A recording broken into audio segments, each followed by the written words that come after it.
For them, but Boom gonna dip deep and using everything they've got here for the final pick as a Morphling. Okay. Wow. A little bit on the greedy side there, but he's playing into an Earthshaker, so feels like it makes a lot of sense. Yeah. Feels like they're picking the Morphling for the Sven matchup, less so for the lane, because this doesn't synergize with the AA particularly well. So he's still catching a lot of phase 2 bans, but coming out here for nothing to say, well, we'll see how it fares. The fissure in the mid lane. Split Earth into it. Catching Yopaj. And they've got the punches under this tier 1 to bring down the Invoker. Jin-Q gonna die to tower though. I think intentional almost. He may just want to TP mid to refill the bottle here. Nothing to say he can get the free refill from the TP, and then also the bounty runes coming up. He doesn't need it because water runes are coming up. But seems like an interesting adaptation from Faith Beyond with this Ring of Health. We've seen it a couple of times from catch on mid, yeah. Yopaj, he's blocked in here. Nice tornado to actually allow him to travel under the body of the Lesh and turn around with the brambles. Jin-Q will walk it back. He's perfectly fine, and why? He's here to heal back up, nothing to say. They sacked their stuns a bit there. The Split Earth and the Fissure used on top of each other. I don't think they get the kill regardless, but this time they might. Yopaj, who was not ready for the turnaround, does get the Ghost Walk off, but they've got the detection. The Sentry was just barely in range. Just. It was on the very edge. Yeah. Millimeters separating life and death there. Exort, you could go for like a Spear plus Sunstrike combo. Oh, mate, just going to pop God Strength to shove bot wave and go back into jungle. Looks like they have made all the catch on Morph. Faith Beyond just straight in on top of Jackie. Pulverizes him with the help of nothing to say. Yeah, bit of an unexpected rotation, it seems like. Skem needs to be careful. He's just run right into this Leshrac. Yeah, nothing to say, looking for a freebie. Misses the Split Earth, though. Nicely dodged by Skem, trying to use the Cold Feet to disengage. And Lesh again caught in the brambles. As the onslaught gets cancelled out quickly by Faith Beyond, not wanting to dive too deep. But yeah, I was watching Sven farming stacks, and all of a sudden, Morphling's dying up at top. Yeah. And nope, Faith Beyond top. Catching out the Morphling. Jackie, no attribute shift. Chain stun down, and again, it's the Primal Beast and the Lesh together yet again. Yeah, I was watching. He just kind of baited him in. He pretended he was running, and they just quickly turned and grabbed him with the Pulverize before Morph could react with the Morph Strength, and Leshrac was close enough to get the chain stun off, so a second kill on Morphling. That is... this is already a disaster of an early game for Boom. Still have not found a kill in quite some time. Giving Skull the jump on Invoker. Super long range. Tethered up Faith Beyond. Give chase, but there's an arena from FBZ. Where's the trying to turn things, but he misses the spear, and the damage, you're right, it is lacking. They've got an Ice Blast ready, but a Fissure to block them back. Jin-Q saving his squad, and Y finally dies. They don't quite kill the Invoker, and a sign of life from Boom, but they're still not perfect. As LGD, they're ready to fight again. Trampling forward. Faith Beyond with the help of the Echo Fissure, catching out the Willow. FBZ and Yopaj, they want to kill this Primal Beast, and they will Cold Snap, spear him up against the trees. Faith Beyond about to fall. Can't get away from there with the arrival of Jackie. Tornado off the mark, though, as Arme repositions himself. At the end of that. Feels like a situation, though, where LGD, you know, they're in a 3v5, Earthshaker, IO, Primal Beast, diving tier 1 mid. Boom spend all their teamfight ultis. They get a couple of kills. It doesn't feel amazing, but maybe with this Ice Blast and the Bedlam of Willow, Yopaj comes in from the north, and Tims and Skem again finding a kill with these two supports. Y looks like he's about to fall as well. Tether available, though, to get across the Faith Beyond. Does he have an onslaught? Does in a second, but doesn't have a good target to go on, so just going to use it to get out of there. But a nice kill, a Leshrac kill going their way. But Mars did die in the mid lane, so it did come kind of at a cost. And ahead of them, there are so many obstacles. Yeah, it's just Morphling who's really going to pose a late game threat. And you know, you look at the net worth and where some of these heroes are, and it doesn't add up for Boom the later this game goes. Xinq's got to have a Blink Dagger on his Shaker, so there's too many things that threaten to kill Morphling. He's going to need a BKB. He's going to need damage. They've caught out one bottom. Okay. Primal Beast sniped. LGD responding. A good arena is going to keep the Sven trapped inside. He's trying to turn and fight into the Morphling now, and Jackie being blown up by the Sven. Close to death, but he gets off the shift and the war cry. Oh, he can't escape, though. The reach of Sven is long, and his Grasp is tight. Yopaj and Skem trying to slip away with a Ghost Walk, and the escape of the AA as FBZ trapped on the correct side of the Fissure, out of the range of Nothing to Say, while Tim's on his Willow, out of the Shadow Realm, denies a bounty rune. They do kill off Skem in the end, and the catch with the Fissure Split Earth is there on Willow. And yes, boom, you kill the Primal Beast, but you lose so much more in the exchange.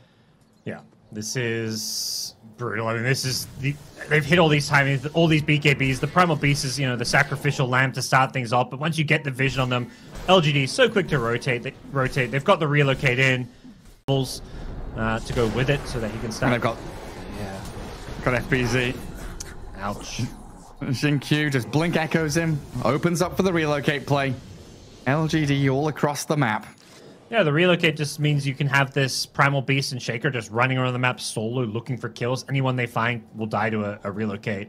And Boom are kind of forced to play split up. If you group as 5, BKB pulverized mid. And Invoker caught completely off guard. And LGD stomping towards the Dire base now. Imminent victory on the cards. But FBZ on the left side still trying to make his way forward. Just expiring. Here we go.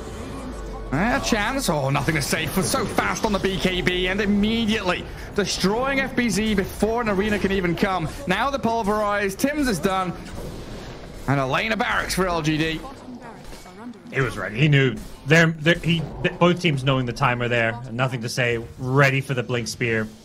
Great BKB dodge from him, and they're not done. They want more. Catch on Invoker. Straight back into it. Trying to blow up Yopaj, but he actually gets out with his 1 charges. They repel LGD. Break open to get yourselves back into these games when you fall behind. Hold hands and play as 5. The best you can do. In these kind of scenarios, does get an arena spear onto the Lash. But with that Eternal Shroud and BKB, Nothing to Say, incredibly tanky while they've hunted into the back lines and found Scam out. FBZ burnt alive by the Pulse Nova damage. And again, it's the jump from LGD and the forced GG out of Boom. They realize there is no hope anymore. You look at this draft and be like, oh yeah, we've got to counter and address the Storm. I think the problem here is more the Broodmother. And also getting, I guess they kind of scale, but I don't think they're looking to scale. Like, TA Death Prophet to me is all about this mid-game push. Like, I see TA Death Prophet, I'm always thinking, like, let's get 15-minute Roshan, let's take all these out of towers. So, they get Tiny there. That's a good pick. I like that a lot. Gives you a strong, I assume, mid laner, but a hero that can then rotate to the Brood's lane and deal with all the Spiderlings as well. Just trying to force LGD away from the lane completely. I think this Brood does fine. In your webs, you've got plenty of health regen combined with the stick. I don't think this harasses. Well, I mean, okay, I take that back. It's hurting a bit, but you get decayed these Tengos, you get more value out of them. That's one way to look at it. And it's Arme with the first blood. Okay. Just a couple of raises there. Chase down the DP. The towers, you get a big creep wave going. Could see one of these heroes falling, while Xingqiu dropping very low. Rebounds in onto the 2 of them, though, as raises. Now Arme realizes he can't finish anybody off against the Storm Spirit. So 19-7 for Nothing to Say, taking an upper hand against the Tiny. Well, back up top, Tim's playing forward. Jackie dies bottom as well at the same time. Every lane you look into, there's people rebounding, pouncing, jumping onto targets, and Arme. The stick's there from Tim's again, so needs another long-range raise to finish the job. Really put into too much pressure. Mid lane. Yopaj and Nothing to Say, juking it out, and it looks like Yopaj has overstayed his welcome. Nothing to Say with the solo kill. He just got the raindrops. Perhaps something that Yopaj wasn't quite anticipating. Yeah, the raindrops. Oh, that's how close that lane can be. Avalanche toss, nice combo, but Storm Spirit offering so much magical burst. Coming in to stop Storm, get this 6-minute rune. Yeah, Avalanche toss on a bushwhack. 6. Rebound across the Storm, thinking about playing aggressively with the sidekick and the dispose. The kill off the Tim's hoodwink. Now Yopaj in trouble. No spells left for him. He's got 1 charges, but that's not going to save him. He got the regen rune, then died. Dude, LGD is just so good. Xingqiu would TP before, like, in anticipation of that. Like, before the fight even broke out, he's like, okay, my Storm's camping this rune. It's going to get contested. I'm going to TP in for this one. Yeah, I do like the change up by the Storm going Witchblade rather than the Kaya. Add a bit more damage. I guess then he can go Witchblade, Kaya Sanj. Yes, Jackie. Oh, that's the TA. For a second, I thought that was the Undying. You know, he's been down there guarding the bottom tower, but Skem leaving his TA alone, and now Arme. Requiem into Glimpse, attempted play. A little mistimed, would have been beautiful if they landed it. But boom, once again, the hero's on the run. Still making this move around the T1 tower, and I think that's what you watch LGD, and feels like whenever they make these nice smoke rotations, there's an immediate objective to be grabbed after it. Whereas a lot of other teams, like, they get in these positions where, okay, they smoke, they maybe even kill a core, but then it's like they just have to run back to their side of the map to keep farming because there's It looked like LGD wanted to defend this. They brought a hero up here. Now 3. A couple of them smoked. Even just taking a fight with Exo wearing off. Like, if they wait like 10 seconds before engaging, this Exo is going to be pretty low. They don't... I mean, if they go in Death Prop, they need to kill her before the heal comes in. And the Static Storm's good. Yep. Try and kill her off before the Ghost return. There it is. Plenty to take down FBZ, guard their tier 1 tower, and maybe even chase for more. Arme just running forward. The rest of his team were shoveling, healing, just waiting on the tower. Profit over with Exorcism. They really should be trying to take either Roshan or the tier 1 mid. Nothing to say. The blow up potential, but he's at half HP, and maybe with the Ball Lightning 1 charges, gets himself the distance. He's out of there. Not able to kill him off. No Too tanky. Yeah. They needed that little bit of extra damage, but the sharpshooter being on cooldown just costing them. Yeah, nothing to say. He gets a bottle refill and a salve, so they can hold on to this tier 1 mid. Oh. Boom, still in the vicinity though. Like Yopaj is going in behind tier 2. I don't know if he's about to cut a wave or kill a courier, but he's been scouted. Yeah, they saw the Tiny. Needs to be careful. Blinks to the side, goes for a TP out. The Storm. The fear and the vortex. They catch him. Yep. Oh, Yopaj. Yeah, I think if the Storm didn't catch him, the fear would have. So really heads up from Arme. I mean, this series has felt like a foregone conclusion, but Boom have more chances this time than they did in game 1. Oh, Yopaj, he's an opportunity here, but the Static Storm and Arme's BKB shredding through the Tiny. With Faith Beyond's arrival, they'll take him down. I don't even lose the Marcy.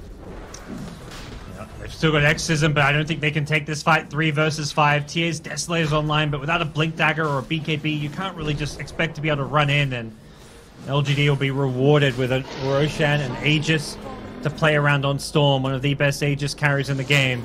Taking over the Shadow Fiend, and they've got a Glimpse catch on Skem as well. And these adorable little spiders. The mechanical spiders just going in, giving vision. They've got High Ground Observer Ward there as well, but LGD building on their lead. Vision here from LGD is spot on. They get rid of 1 obs down in the bottom jungle. Boom, and they move into the triangle now onto Arme, the minus armor and the damage. Another big kill. Can they turn this into the tier 1? Into more vision control? Into another jump maybe onto Jin-Q? Got level 2 Exorcism if they want to use it, but then I think with TA Deso they don't need to use it, and just a great find on the Shadow Fiend. Having that high ground ward and swooping on in and bringing him down. His BKB was 5 seconds from completion, coming back off cooldown, and they've got to keep playing aggressive. They're going to see the Storm TP bottom, so they know LGD is split up. They know this SF could just be mincemeat here. Yeah, there it is, the jump. Arme, bushwhack, chain stun, dead again. No chance to BKB, and Jin-Q's Marcy, another one. Oh, it's getting interesting now. No longer a foregone conclusion. FBZ gets the Yule's cancel on the TP of Y. Chasing him in, forcing a Static Storm, killing the hero, and looking for the courier as well. Another one, a target for Boom. But what's next? There's no Roshan. There's no chance to go tier 2. Where do they go? I think you kind of fall back and farm a little bit. Wait to try find where the next pickoffs are going to be. But just shove out some lanes, farm some jungle camps. Trying this gem for free is huge for Boom. How many smokes have they got? Just one after the other, after the other. It looks like they've kind of run out, but they've got the Storm Spirit all caught up again. Shackled to the trees and nothing to say, dead for 45 seconds. A key moment now, if they can get a kill on a Broodmother in particular, gives them the map space they need. Because the rest of LGD, they're grouping up mid-tier 2 for a smoke play of their own. Time to fight back. They've given up a lot of ground here to Boom. Let's see if LGD can reclaim it. Yeah. They just got to stop getting jumped. Like, they're getting jumped and not getting BKBs off. They want to be the ones starting fight. Storm. Tiny is in on the disruptor, and the two supports being blown up. But they've got the catch on the Tim's Hoodwink. Nothing to say with his BKB. Getting back out of danger now, though, as Arme just didn't have a chance to join the fight. Boom. On, though. They're on the hunt. They want to catch the Shadow Fiend, but he turns with some big hits. Takes down the DP, and Jackie next up. 4 down for Boom. What looked like a decent fight for them just turns on his head. Even the chase, in my mind, I was like, yeah, keep going. They just use their BKBs, but SF was just baiting them on the high ground with a perfect Requiem. Blows up the Death Prophet during Exorcism because the rest of the Boom heroes were getting feared. So LGD, I think, rightfully recognized. Time to back off, wait for Roshan. Boom do have TA traps, so they'll know this Rosh is alive, and they're charging forward. They want to fight knowing that Storm is elsewhere. Tiny's in, tosses back one. Tim's healed up by the Soul Rip, but Xingqiu focused by the Templar Assassin, while FBZ got to be careful of this Shadow Fiend damage, and Tiny trapped inside the Static Storm, and he's slowed down to a crawl and picked off. The damage was enough from the SF, launching it from the high ground, and FBZ's walked back into potentially death himself. Glimmer caved up for the meantime, but the fade time wasn't fast enough. Man, SF just hitting his stride and causing all kinds of problems. They win that fight. Storm does nothing. He's just walking on over. That was a 4v5, and again, highlighting how important playing around your vision in these high grounds is. LGD just not letting Boom Esports get a clean engagement. The toss back just not quite enough, and even though Tim survives on a sliver of health there, it's just not enough for Boom to turn the fight. Tree toss the spiders first. Some good bushwhacks coming in from Tim's. Yeah. Even though SF has Aegis, like, he's the one you still want to toss in. Like, toss him in and try kill him twice. And Storm, knowing where that Hoodwink was, goes in deep with Xingqiu there. They'll grab in onto this DP, and the amount of damage they've got from Shadow Fiend and Marcy. Short work made of her. The toss there, it's on a creep. Yopaj doesn't get the target he desired. And LGD, they can just swing it towards mid, get this second lane of barracks, it looks like. Building's just melting. The minus armor from the AC plus the presence adding up significantly. Fate Beyond just going to BKB, making sure he doesn't get tossed back in or anything, and they'll go from mid lane to bottom lane with a glimpse back. Yopaj made this guy. He's straight up dead with no buyback on him. DP and the Hoodwink gone. The Tims will spend his buyback to try and defend this final lane of barracks. But LGD, they're in 5th gear now. Day 3 of the group stage, they are showing up and look unstoppable. Boom, not standing a chance. And even with some cool plays in the mid game to chain smokes together, they are losing their base. The foundation has been shaken, and Arme is taking down the TA now. No buyback on Jackie. A Yules from FBZ will buy a little bit of time with his BKB up, but it's all over. A 2-0 victory in about 50 minutes here. First game was 25 odd minutes, 31 for LGD in game 2. Straightforward victory.